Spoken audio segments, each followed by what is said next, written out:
बिस्मिल्लाहिर्रहमानिर्रहीम अस्सलाम वालेकुम नाजरीन मोहतरम। जैसा कि आप लोग को मालूम है कि पाकिस्तान में वीज़ा स्टैंपिंग बहरान पहले ही जारी है और इसी दौरान एक नई अपडेट हुई है जिसमें बरोज़ जुमा कराची कौंसलेट को बंद कर दिया गया, जिसकी पहले कोई इतला नहीं दी गई।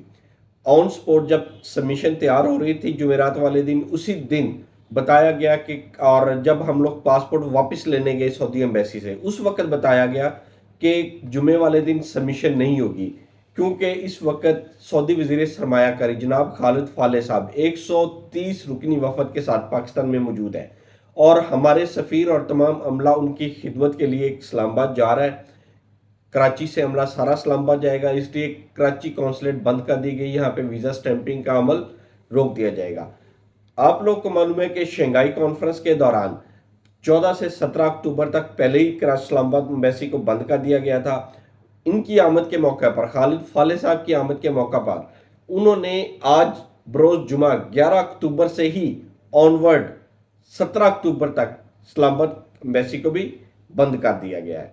पहले ये मेहमान है, उस पहले सऊदी मेहमान है खालिद फाले और उनके साथ 130 रुकनी वफद, उसके बाद शंघाई समिट के मेहमान है, जिसकी वजह से पूरे इस्लामाबाद को दुल्हन की तरह सजाया भी जा रहा है और बहुत एहतमाम किया जा रहा है शंघाई कॉन्फ्रेंस का, जिसकी वजह से वहाँ पे तमाम तालीमी अदारे और तमाम के तमाम दफातर भी बंद कर दिए गए हैं।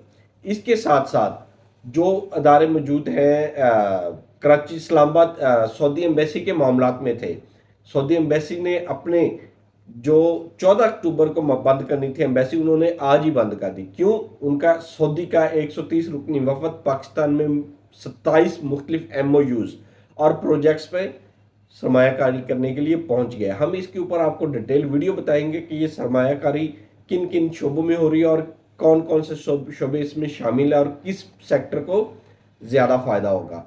और एक बहुत बड़ा MOU भी हुआ है सऊदी गवर्नमेंट के साथ, वो भी हम आज ही आपके साथ शेयर करेंगे। हमारे चैनल को आज आपने देखने, हम काफ़ी वीडियो इसके ऊपर लोड करेंगे जो मुख्तलिफ इंफॉर्मेटिव वीडियो होगी इस 130 रुकनी वफद के मुताबिक और सऊदी एम्बेसी के गुज़िश्ता हफ्ते और आने वाले हफ्ते की रिपोर्ट के मुताबिक, वो भी आज हम आपसे शेयर करेंगे। अल्लाह ताला आपका हामी नासिर हो। अल्लाह हाफिज़।